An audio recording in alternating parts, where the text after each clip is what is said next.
Hey, what's up, mortals? It is 𝕲𝖊𝖘𝖎𝖊𝖓𝖙 here with a new video for you. In this video, we'll dive into Elias Ainsworth from the Ancient Magus Bride anime. I just wanted to greet you guys by saying, just sit back and relax. You're in for a treat. So let's get started.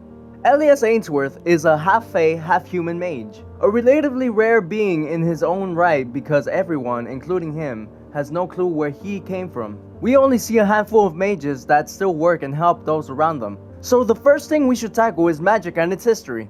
In the first early days of man, some people were capable of performing magic, or as they call it, miracles, and usually capable of seeing fairies and living much longer compared to an average human. The knowledge and techniques that these individuals held and shared with one another became known as magic, and those who wield it will be called mages. Over time, however, fewer people will be born with these abilities. Additionally, many existing mages had died due to the Great War. It has since become unusual, although not rare in younger people, which caused a lot of kidnapping and slavery for the continuation of magic usage. Magic is the result of either consuming or absorbing energy from food, sleep, or borrowing power from fae, spirits, and demons to interfere or outright break the world's natural laws to get the desired outcome.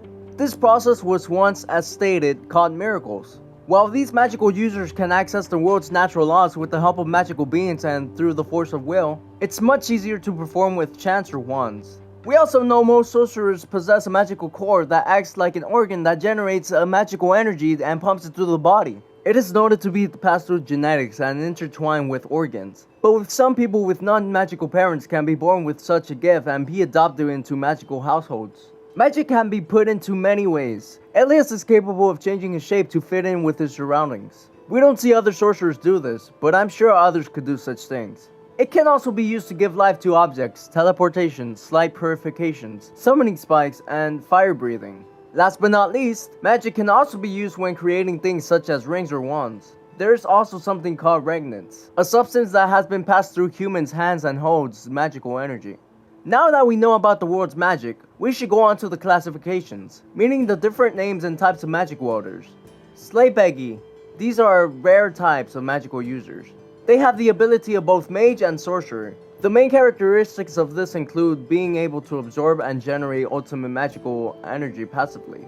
However, they are relatively weak and buckle under constant strain, and their bodies eventually cease to function. The Fae are highly attracted to them, but interactions are not always beneficial to the 𝕲𝖊𝖘𝖎𝖊𝖓. An untrained 𝕲𝖊𝖘𝖎𝖓𝖓 may feel cursed. They often can see or understand the Fae influencing the world.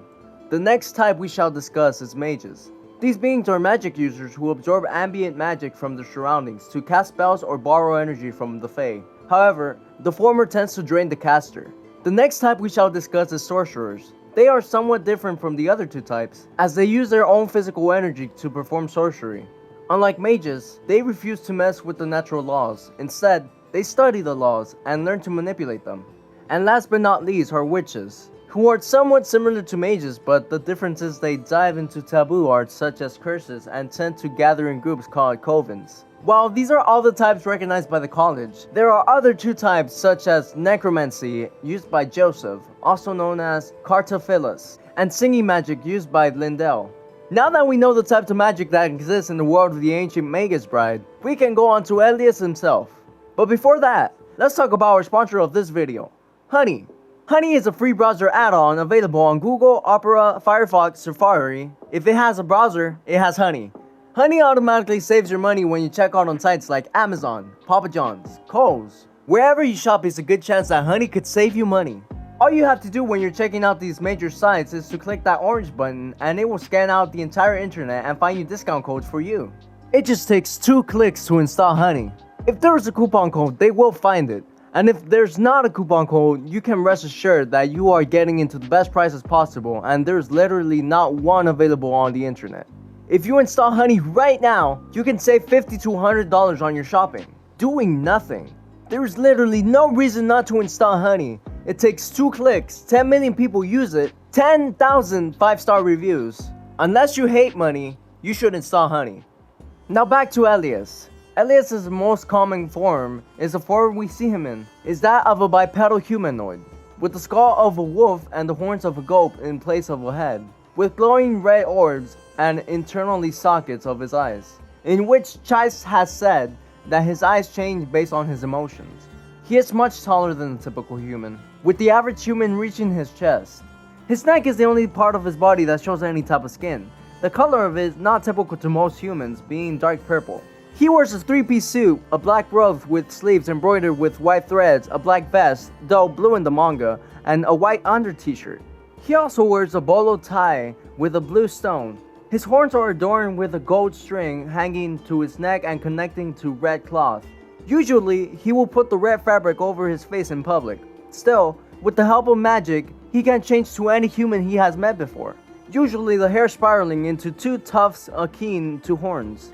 However, this proper form is closer to that of a beast than a human. He's taller, thinner, and with a collar of feathers around his neck. He gains claws and a tail. A tattered black cloak drapes over his neck, though it also appears to be part of his body.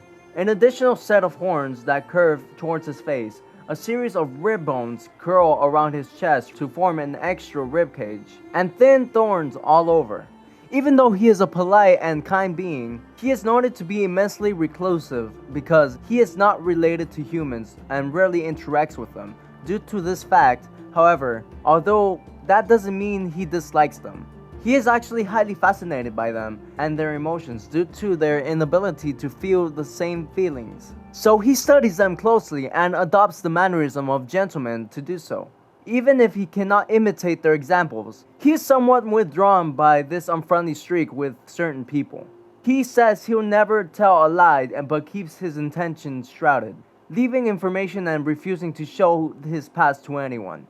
He has many childlike tendencies despite a few malicious instances, including throwing tantrums. Despite this, he is very willingly to admit and fix his wrongdoings. And while his exact actions are unknown, he regularly does work for the church as recompose.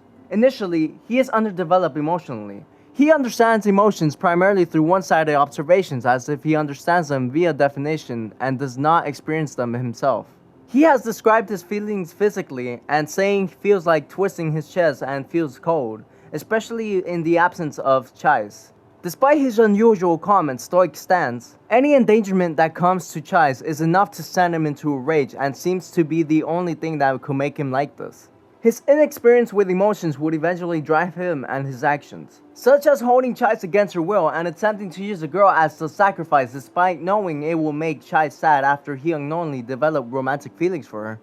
Elias's only memories are the color red, and he ate humans at one point in time. His memories is walking in the forest, so he decided to walk further, wandering in the snow and avoiding humans, until he collapsed in front of 𝕲𝖊𝖘𝖎𝖊. Elias will learn magic from 𝕲𝖊𝖘𝖎 while living a nomad lifestyle, caring for caribou. There is an unknown gap between these events. 𝕲𝖊𝖘𝖎 and Elias separate, and Elias finds himself in Britain doing various odd jobs for the church. His skills and abilities are interesting, being called the child of Thorn and Pilum Morales. He can use thorns in his magic techniques and shadows. He hides the shadows of others and produces thorns. His skills lean more toward being destructive, but he keeps it in order. He can also shapeshift into people he has known and met. Other than that, we see him putting Chais to sleep and erasing memories.